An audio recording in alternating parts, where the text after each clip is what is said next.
Good morning. I'm joined by Ed today to talk around AI in the market, what that means for organizations around their security, the data involved, and what Logicalis are doing with their customers. And I definitely want to explore a little bit around the new partnership that we've just announced with Cyera. So, do you want to do a quick introduction to yourself? Yeah, brilliant. Thanks, Dom. Thanks for inviting me here today. So my name's Ed. I work for Cyera. I run a number of our strategic partnerships in the UK and Ireland.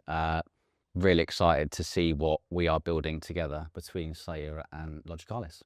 Excellent. So let's start with the market. Our CIO report, one of the stats that came out of there, very unsurprising, over 95% of organizations are investing in building on AI projects. So we know that is a topic, but we want to go beneath that. We want to explore a little bit more around, okay, we're investing in AI. You can't get away from that topic, but what does that really mean in the market? Where are we starting to see the blockers? And one of the things that we're certainly seeing is the security element. So there's many tools available. There is a ranging number of security things that organizations can do to ensure that data isn't shared here, there, and everywhere. But what are you guys seeing in the market at the moment that is, really a bit of a inflection point of where the ambition is there for organizations, but almost like a next step, or things that the challenges that we're starting to see?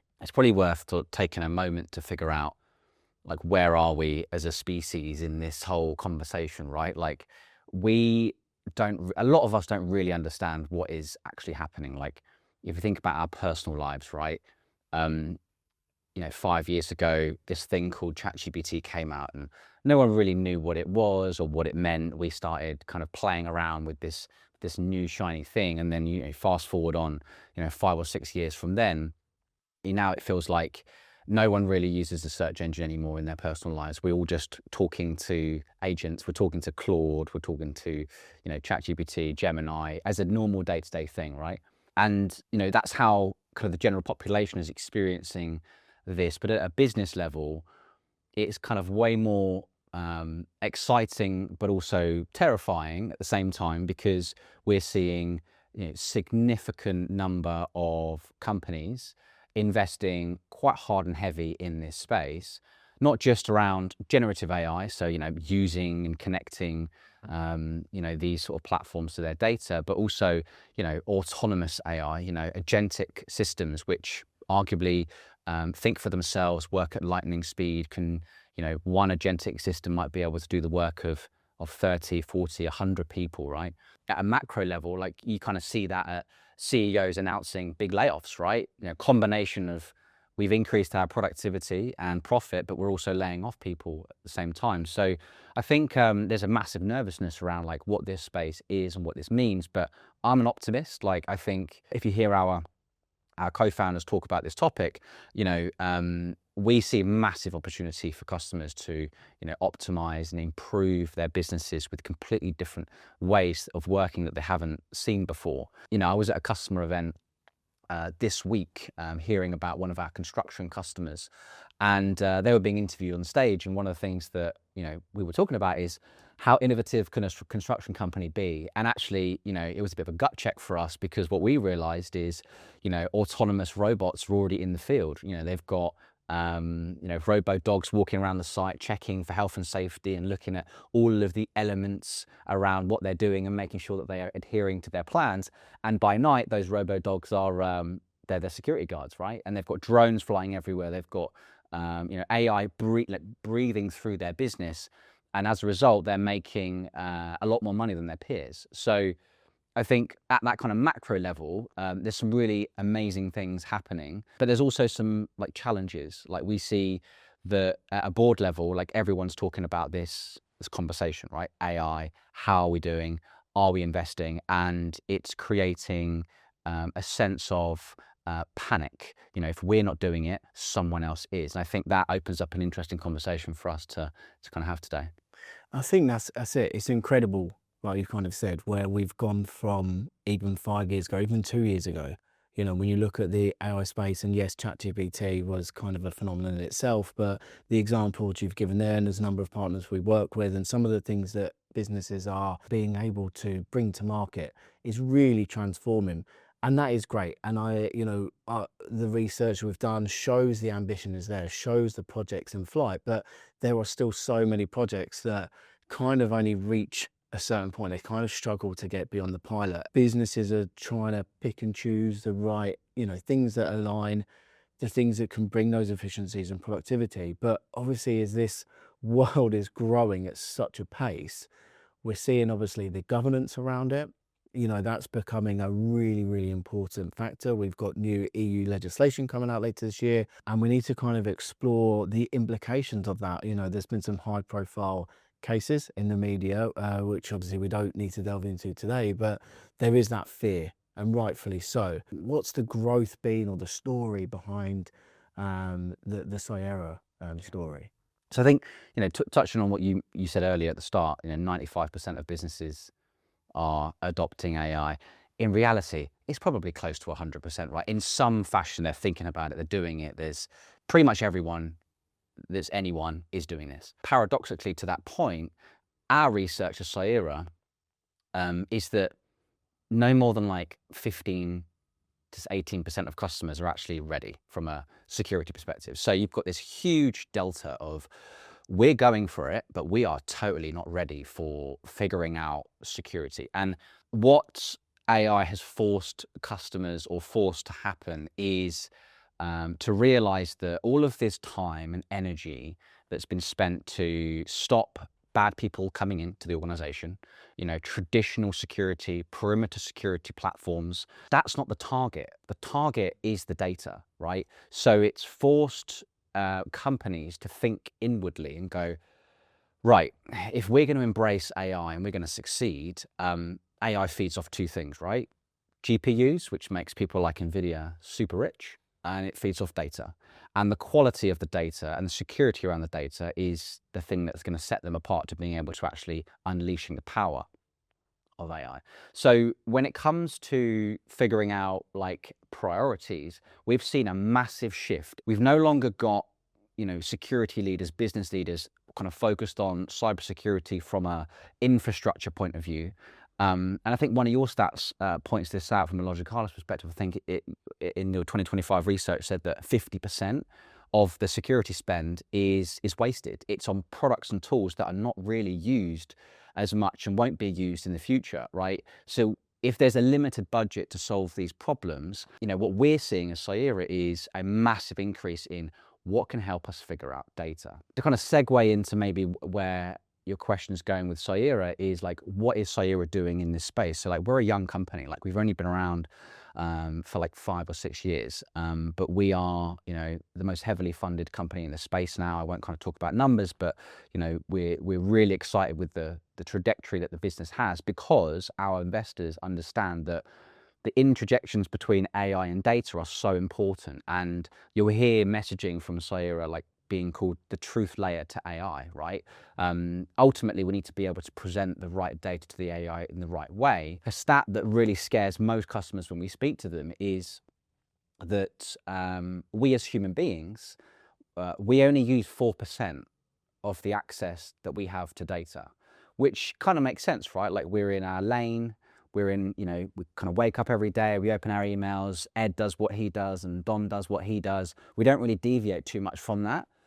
Like, AI will use every single bit of access that it can at lightning speed in ways that we kind of don't really understand. So that narrative is forcing customers to think about this problem. One of our VP of strategies talks about how embracing AI will simply unearth bad data hygiene. Like, by rolling out AI, you're going to expose what you haven't fixed in the past. And by the way, like, this whole data thing has been really hard for us such a long time, right? Trying to understand where your data is, who's got access to it, what's sensitive, is almost been impossible, because the methods that have been available have been extremely manual, expensive, time consuming, having to spin up environments. And that's kind of where our heritage is, disrupting that space of giving customers a way to figure out where their data is without installing stuff, without telling it what to do, using AI at the core to kind of solve that initial problem of, I don't know where it is and what it is and who has access to it. So how does that work? You say about that security layer, like how does that work in practice? Yeah, so a big part of what we do at Cyera is actually showing customers what is possible. We speak to a lot of customers that have felt this pain of trying to solve this problem for decades, right? So the first part of how we work with customers, and Logicalis have been a fantastic supporter of this, is showing them the art of the possible. So we deliver kind of data and AI assessments for our customers to show them that it is possible now to connect a piece of technology to their data without installing anything and without telling it what to do and without having to fine tune and how to water and feed it. We can connect to a customer's environments in a couple of minutes, and then we can start showing them everything about their data, but more so stuff that they've never thought about, stuff that they don't know that they had. And in a lot of our assessments, we show customers things that they don't even know they had. One very large British organization had 100,000 data stores in 365 alone, and they didn't know that 15,000 of them, so 15%, were just completely ghost. They hadn't touched them, they hadn't accessed them, right? So that's an issue from storage, cost them loads of money. That's an issue from compliance because they don't know what they've got and they're a public kind of facing entity. But firstly, just solving that problem of what and where is my data is critical. And then it's our message and our vision has evolved from not just figuring out sort of data where it lives, but also how it moves. So this whole kind of market of data loss prevention, because of AI, has been sort of forced to have a rebirth. But DLP has been so painful for exactly the same reasons. It's manual. The accuracy doesn't work. They can't figure out where and what their data is. So you've got lots of companies trying to figure out how can we make DLP work, because ultimately we need it to work for AI. So, we're, again, an AI brain for all of that existing DLP environment to figure out, well, what is the false positive? What is a true detection? What's actually happening? And for most cases, it means that we can reduce the noise dramatically and increase the effectiveness. And then that kind of where we've evolved further from then is like AI, like what AI is being used, how much, what is it touching, who's got access to it? When we speak to customers and they say, we've not got it deployed, and we go and do an assessment, they've got AI. I guess that's one of the things, isn't it? Platforms, I mean, just from a marketing perspective, there's multiple platforms that we work with, and most of those these days have some sort of AI capability. Where it used to be historically, you might get a website and a chat pop up. These days, everything's AI automated.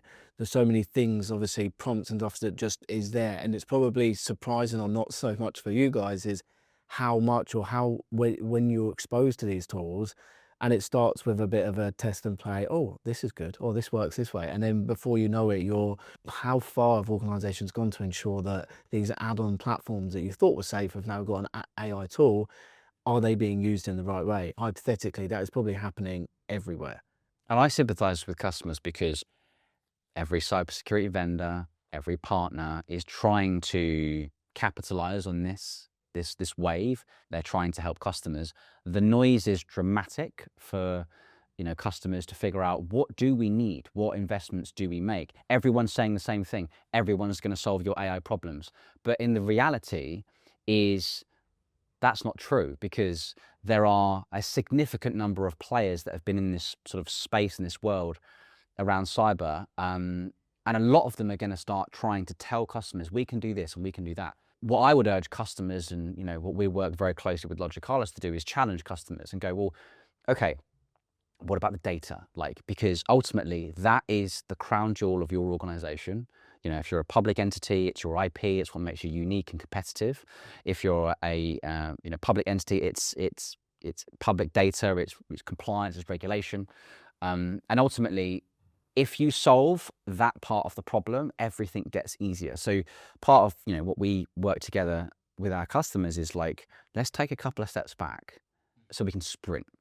Because what's happening is customers are kind of sprinting, they're missing the foundations And that's kind of what we talk about a lot, is building data foundations is going to set you up for whatever comes. If we've solved for the data problem, which is we know exactly where it is, we know what's unique, we know how to manage it, we've got DLP working, we've got visibility and governance and guardrails in whatever AI platform you choose to embrace, it kind of doesn't matter, right? Because they're rock solid. If we kind of focus on the other end of the spectrum, which is maybe the traditional approach, if stuff changes down the bottom here, you've got chaos. Mm. I think, yeah, that's something that we're certainly seeing more of, and I think you summarised it really well there. It is the foundation, and whether you link that to all sorts of analogies of building houses or whatnot, if your foundations aren't right and in place, then you're instantly off to a bad start. So we're certainly seeing that narrative. Is reassuring hearing that from you, but that data foundation, and this isn't just a fear factor or scaring people, but actually the positive side of this is the enablement that allows. So we hear a lot about AI ambition, we see the projects and we see, the percentages of people investing in it, and then the huge percentages of where, they're not going beyond pilot. It's not because businesses aren't necessarily seeing the value, it's because they haven't got the foundations, whether it's the data, the security elements, in place to enable that to happen. Businesses are starting to have to look a little bit differently around the security side of things as well. So yes, you said 50% are investing in tools that, are outdated or aren't being as effective, or probably when they implemented them even 12 months ago, 18 months ago, the whole world is shifting so quickly, they just don't have the impact or deliver the value that they once did. And a good example of that is, we're seeing this huge shift in pen testing, for example, at the moment, and where organizations, where it was an annual thing or, ad hoc, we're seeing pen testing as a service really start to take on, because there's so much data moving around. There's so many different threats available and different tools being used, and having that continuous almost, testing going on around your environment instantly is another layer of security. So it's really interesting to see how things like that complement exactly what you're saying. And is that something that you're seeing and having regular conversations with customers around kind of that is it kind of a combined evolution, would you say? We're seeing the whole market just completely fracture. The risk appetite and tolerance in certain sort of silos of this conversation, because I think a lot of customers realize, you just look at things like Mythos from Anthropic, right? Like, it's completely changing the conversation that I think security leaders or business leaders are kind of having. And they probably realize that the tooling that's available to the bad guys is so extremely powerful that we have to move equally as fast. But like, there is also the customers that embrace this change, and they kind of work with, innovative technology with Logicalis, and hopefully, they believe that Cyera is in that mix. The knock-on effect is also really exciting. So, we're not just enabling customers to embrace AI, we're actually accelerating AI rollout. So like, we've got many examples now, but I'll give you one example with Copilot, right? Copilot is, Microsoft's engine for AI, really exciting stuff that they're delivering. But there are some fundamental challenges around data when it comes to the Microsoft stack, which we can help with. And the customers that embrace, the change with Cyera, in conjunction with Microsoft, they're accelerating their Copilot rollouts by like 1.5 years, right? Imagine going to a CEO and saying, like, we can get you using, Microsoft's core AI practice and connect it with your data like 1.5 years to 2 years quicker. Like, yes, please. Like, let's remove the roadblocks there. So there is, decision making is changing with AI. It's becoming more fractured in this space. We're seeing that the companies that decide to make different decisions are having different results versus the companies that are more kind of stuck in their ways. They want to go through the traditional cycles. But like, 2 to 3 months in this world is a very long time to 2 to 3 months in 2020. We're in a really fortunate position at Cyera where our customers are really happy, so that they'll talk to other customers and help them on their journey as well, because we're realizing value like in weeks and months rather than months and years, which is not something that customers have seen like in this kind of space around data and AI. So that opportunity is here and it's now. Is there anything that we can encourage organisations to almost have this conversation? What might be preventing organisations to open the doors or engaging around this at the moment? So like budget, right? Like every organization, we don't have budget. It's not a priority. We don't have the workload. We call like be courageous to go and challenge those leaders because, we can prove with Logicalis to customers that by investing in this space, your ROI is tremendously higher than your investment.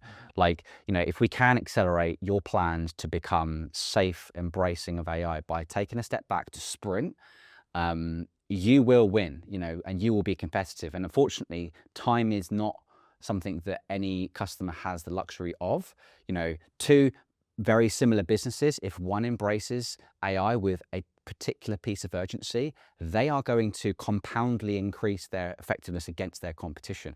It's just the world that we live in now. So, be inquisitive, like just because you haven't got budget and resource and time, like don't let that stop you. Challenge your leaders. We have great business value economics that we can work with our customers on to help them justify why investment in Logicalis and Cyera is something that kind of pays them back tenfold. Let's rethink how you're spending money because ultimately this is changing so fast. And again, to your previous stat, right? 50% of organizations are spending money that doesn't have a great ROI, right? Let's take that money and invest it into something that's going to set you up for the next massive wave. From a budget perspective, and again, in itself is a whole different topic, but the idea around storage, and we've seen across the marketplace over the last 12 months, the increase in costs around that, largely due to the demand for data and obviously some external geopolitical reasons, but that cost isn't going down anytime soon. But some of the things that you said throughout this conversation around not always being 100% where your data is, 15%, I can't remember exactly if some data didn't even know was there. So you're kind of paying for data, which sometimes you might not even need, you haven't touched for years. It's kind of a bit of the old classic of chucking stuff in a loft, or when the loft gets full, at what point are you going to start going up there and chucking some stuff out? Agents are going to create more data than all of their employees put together. Yeah. So agents that string together with agents are going to be the biggest generation of data. So if you haven't got a way to control costs now, you think you're going to be able to control costs when you start scaling up. A large European organization used Cyera as a byproduct, by the way, to delete 1 trillion records in 3 months with confidence, right? Why were they able to do that? Because Cyera was able to go across their data very fast and classify and tell them what it was and tell them what they didn't need anymore, right? The traditional approach to figuring out where and what your data is never been able to scale that fast with that much accuracy. So yes, if you've got environments where you've got lots of data, we are seeing companies save millions of pounds or dollars a year on purely just getting rid of stuff they don't need. Also, remembering if all you do is keep data forever, your risk actually goes up because there's more for you to manage. If you don't know what's in it, there could be some stuff in there you don't want. There could be non-compliant data in there that you don't want. You could just be breaching policy rules around retention if you're in the public sector or insurance or finance. So it's a really good point that, it's not the reason why customers initially work with Cyera, but the exact same technology that tells you the risk around your data is also going to tell you when and how you can get rid of it at the same time. So it's almost a full circle moment, or back to, everything centers around the data, the foundations around that. And I think the opportunities available to organizations is huge. We talked about the enablement, the ambition, and that's not going anywhere. So, I think this has been a really fascinating conversation. It is very topical, but this is very much around, we're talking about the security and the implementation. How can we enable organizations to go and win? And, a good place to probably wrap this up is, the partnership we've recently announced with yourselves. And, we're seeing some great conversations and traction with organizations who, it's realizing that they can, not necessarily the budget's a blocker, because actually we can repurpose budget, and the opportunity, the ROI that this will deliver is huge. But is there any sort of final comments that you want to make regarding, the vision that Cyera see with Logicalis in the market, as a close? 100%. I think, the Cyera vision as an organization is, to be the trust layer to AI, right? That's our vision. You know, when a company thinks about AI and data, like the de facto is we have to have Cyera to help us along that journey. And we're kind of well on our way to be able to kind of deliver that for the market and for our partners. From a Logicalis perspective, like I feel really privileged to kind of be the guy that gets to work with you guys all the way, you know, from your leadership and your global CEO to your regional CEOs and your specialists and your account teams. Like everyone really understands what the mission is, and it's really refreshing to kind of see you guys invest both, you know, from a engagement perspective, but also from a technology perspective, from a understanding the market point of view as well. So I'm really excited to like the joint value that we're going to be able to deliver for both of our customers in the near and the long-term future. So yeah, more of that would be great. And if we continue on our trajectory, like it's going to be a really exciting journey along the way. Excellent.